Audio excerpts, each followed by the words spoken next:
Opa, amigos do esporte, um grande abraço, uma ótima terça-feira para todos vocês, hein?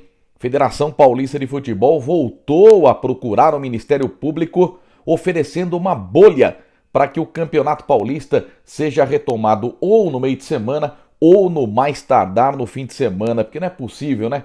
Tem futebol no Rio de Janeiro, tem futebol no Rio Grande do Sul, tem futebol em Minas Gerais e não tem futebol no estado de São Paulo, né? Vamos aguardar. Entre hoje e amanhã nós teremos uma definição se realmente o Paulistão vai acontecer, se teremos uma bolha, ou seja, uma rodada inteira, por exemplo, em Volta Redonda, ou uma rodada inteira em Brasília, uma rodada inteira no Espírito Santo. A gente vai aguardar o que a Federação Paulista de Futebol e o Ministério Público vão decidir. Mas, ao que tudo indica, o Paulistão vai voltar. E pensando nisso, a Inter segue treinando, aproveitando este período para recuperar os jogadores lesionados, como por exemplo o zagueiro Renan Fonseca, o volante Ferrugem. A Inter vem forte aí para a sequência do Campeonato Paulista.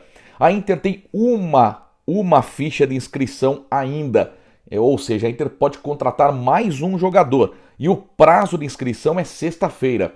Mas pelo que eu pude apurar, a não ser que seja um negócio assim fenomenal, extraordinário para a Internacional contratar. Ao que tudo indica, a Inter não vai gastar essa ficha, não vai querer um jogador apenas para compor o elenco. Ou vem para jogar, ser titular, ou a Inter permanece com o elenco que está. Lembrando que alguns jogadores nem estrearam ainda. Marcos Vinícius, meia que veio do Botafogo da Paraíba, Mardley, volante, que foi muito bem elogiado quando jogou pelo Aimoré, o próprio Renan Fonseca, o Ferrugem, jogadores que ainda não estrearam com a camisa da Internacional nesse Campeonato Paulista. E sobre o Matheus Alexandre, lateral direito, o Cruzeiro está interessado no ala que vem muito bem, né? Ganhou a posição na Inter do Elácio Córdoba, fez boas partidas, inclusive contra o Mirassol. Na derrota por 1-0, foi eleito um dos melhores em campo. Ele pertence ao Corinthians, tem apenas 21 anos de idade, está emprestado à Internacional. Então pode ser que o Matheus Alexandre vá para o Cruzeiro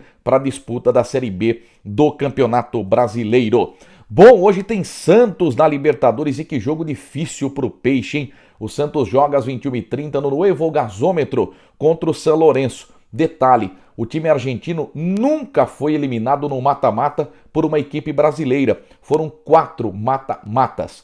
O São Lourenço passou pelo Bahia, passou pelo Guarani, passou pelo Grêmio e passou pelo Cruzeiro. Tem um aproveitamento de 66% em casa quando recebe times brasileiros. Apenas 2 times do nosso país conseguiram derrotar o São Lourenço, que é o time do Papa, jogando no Nuevo Gasômetro. O São Lourenço que tem o Di Santo, centroavante que era do Atlético Mineiro, tem os 2 Romero, né, o que jogava pelo Corinthians e o seu irmão gêmeo.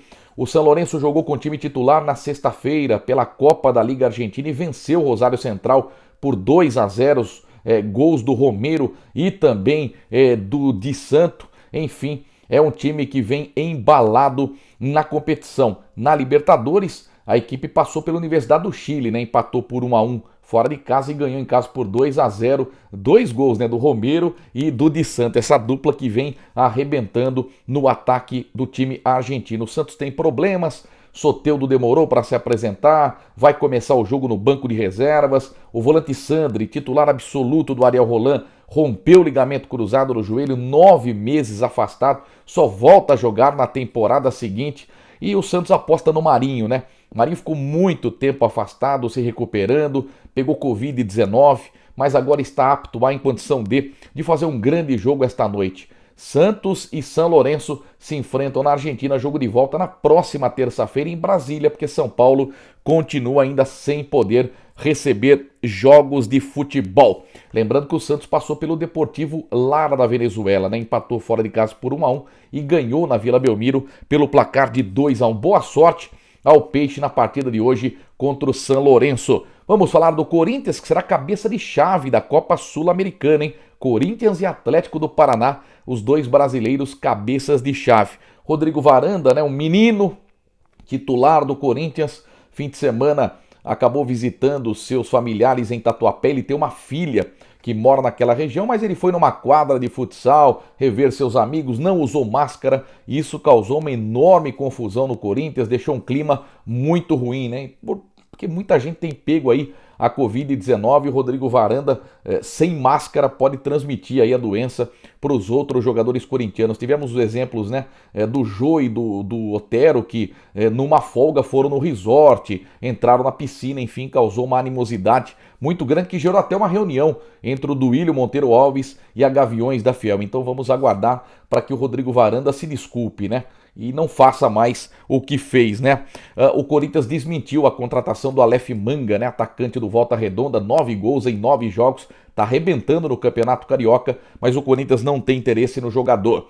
No São Paulo Futebol Clube, o Tietê tá indo para o Atlético Mineiro, R$500 mil o Atlético vai pagar de salário para o volante do Tricolor, é o mesmo que ele recebia no Morumbi, só que tem uma cláusula, né?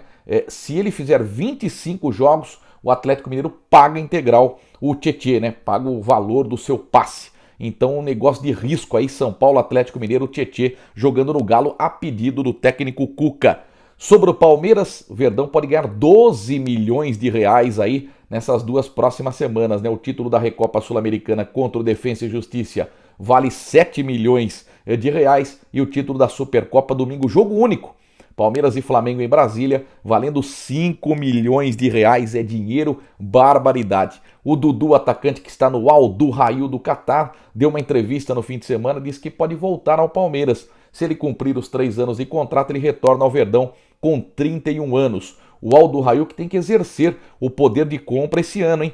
R$42 milhões vale o Dudu, eleito o melhor jogador do mês de fevereiro e o melhor jogador do mês de março no Campeonato do Catar. Rio de Janeiro, ontem teve jogo e o Flamengo goleou Madureira por 5-1 em Volta Redonda. Gabigol marcou 2 vezes, Gerson, Arrascaeta e Diego completaram o placar. O Madureira, que é o adversário de estreia da Inter na Série D do Campeonato Brasileiro. Com este resultado, Flamengo é o líder com 19 pontos junto com o Volta Redonda, a Portuguesa tem 14 e o Botafogo tem 11. Hoje tem jogo do Campeonato Carioca, às 21h35, o Fluminense enfrenta a equipe do Macaé. Então tem um joguinho hoje pra gente assistir, Macaé e Fluminense, pelo Campeonato Carioca. E para fechar, ontem teve decisão da Superliga de Vôlei e deu Minas. Minas venceu o Praia Clube por 3-2 num jogão.